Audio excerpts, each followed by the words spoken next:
वो एक शेरनी थी जो दुश्मन का शिकार करना बचपन में ही सीख ली थी। निडर, साहसी, अचूक निशाने वाली, दहाड़ ऐसी कि दुश्मन की रूह तक कांप जाए। उसका नाम मणिकर्णिका था, जो बाद में चलकर झांसी की रानी कहलाई। उसका बचपन का नाम मणिकर्णिका था, लेकिन प्यार से उसे मनु कहकर बुलाया जाता था। उसके जन्म के मात्र 4 साल के बाद माता भागीरथी की मृत्यु हो गई और मनु को पालने की जिम्मेदारी उनके पिता पर आ गई थी। क्योंकि घर पर मनु की देखभाल करने के लिए कोई नहीं था, इसलिए पिता मनु को अपने साथ पेशवा बाजीराव के दरबार में ले जाया करते थे, जहां उनके पिता बाजीराव की सेवा में लगे रहते थे। महल में पेशवा बाजीराव के बच्चों को पढ़ाने के लिए शिक्षक आते थे।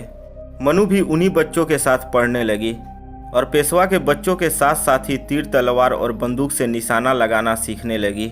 इस प्रकार मनु कम उम्र में ही अस्त्र शस्त्र चलाने में निपुण हो गई। अस्त्र चलाना और घुड़सवारी करना मनु के प्रिय खेल थे। समय आने पर मनु की शादी झांसी के राजा गंगाधर राव से हो गई, जिन्होंने शादी के बाद रानी के सम्मान में उनका नाम बदलकर लक्ष्मीबाई कर दिया था। रानी बनकर लक्ष्मीबाई को पर्दे में रहना पड़ता था, जो कि उनको बिल्कुल ही पसंद नहीं था। उन्होंने किले के अंदर ही साला बनवाई और शस्त्र चलाने और घुड़सवारी के लिए आवश्यक प्रबंध किए, जिसमें उन्होंने स्त्रियों की एक सेना भी बनाई। कुछ समय बाद रानी ने एक पुत्र को जन्म दिया, किंतु कुछ ही महीने के बाद बच्चा गंभीर रूप से बीमार हुआ और उसकी मृत्यु हो गई। सन 1853 में राजा गंगाधर राव की स्वास्थ्य बहुत ही गंभीर रूप से बिगड़ जाने पर दरबारियों ने उन्हें पुत्र गोद लेने की सलाह दी, तो राजा अपने ही परिवार के एक बालक आनंद राव को गोद ले लिया और बाद में उसका नाम बदलकर दामोदर राव रख दिया। और दूसरे ही दिन राजा गंगाधर राव को दिल का दौरा पड़ने से निधन हो गया। वो तारीख थी 21 नवंबर 1853, जिस दिन राजा की मृत्यु हुई। उस समय भारत के बड़े भूभाग पर अंग्रेजों का शासन था। जब अंग्रेजों ने अपनी राज्य हड़प नीति के तहत बालक दामोदर राव को राज्य का उत्तराधिकारी मानने से इनकार कर दिया और रानी को पत्र लिखकर भेजा, राजा को कोई पुत्र नहीं है, इसलिए अब झांसी पर अंग्रेजों का अधिकार होगा। हालांकि मुकदमे में बहुत बहस हुई, परंतु इसे खारिज कर दिया गया।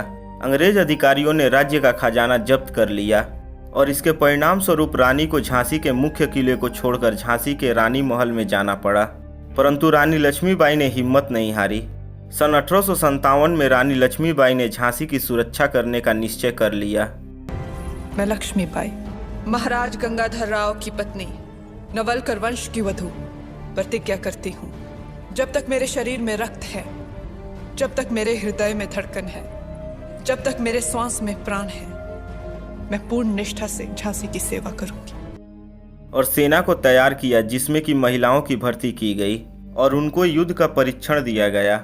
सन 1858 में अंग्रेजी सैनिकों ने झांसी की ओर बढ़ना शुरू कर दिया और कुछ समय में शहर को पूरी तरह से घेर लिया। 2 हफ्तों के लड़ाई के बाद अंग्रेजी सेना ने शहर पर कब्जा कर लिया, पर रानी अपने पुत्र को पीठ पर बांधकर अंग्रेजों से बचकर भाग निकलने में सफल हो गई और रानी झांसी से भागकर तात्या टोपे से मिली। तात्या टोपे और रानी के कुछ सेनाओं ने ग्वालियर के विद्रोही सैनिकों की मदद से ग्वालियर के एक किले पर कब्जा कर लिया। 18 जून 1858 को ग्वालियर में अंग्रेजी सैनिकों से लड़ते लड़ते रानी लक्ष्मीबाई की मृत्यु हो गई। युद्ध ये सम्मान का है, मान रखना चाहिए, मैं रहूं या ना रहूं, भारत ये रहना चाहिए। बताया जाता है कि युद्ध के बाद जनरल ह्यूंग रोज ने कहा था कि रानी लक्ष्मीबाई अपनी सुंदरता, चालाकी और दृढ़ता के लिए उल्लेखनीय तो थी ही, लेकिन देश के विद्रोही नेताओं में सबसे खतरनाक भी थी। रानी लक्ष्मीबाई का रानी महल अब संग्रहालय के रूप में बदल गया है, जिसमें 9वीं और 12वीं शताब्दी के पुरातात्विक अवशेषों का संग्रह है। रानी लक्ष्मीबाई की वीरता के गीत आज भी प्रसिद्ध हैं। चमक उठी सन 57 में वह तलवार पुरानी थी, बूंदे ले हर बोलो के मुंह हमने सुनी कहानी थी, खूब लड़ी मर्दानी वह तो झांसी वाली रानी थी, झांसी वाली रानी थी। तो दोस्तों, यह जानकारी आपको कैसी लगी कमेंट बॉक्स में लिखकर हमें ज़रूर बताना। अगर यह वीडियो आपको अच्छी लगी हो तो वीडियो को लाइक करें, अपने दोस्तों को शेयर करें और अगर आप सूर्या टॉक चैनल पर नए हैं तो चैनल को सब्सक्राइब करके बगल वाले बेल आइकन को जरूर दबा दें, ताकि आने वाली वीडियो का नोटिफिकेशन आपको सबसे पहले मिल सके।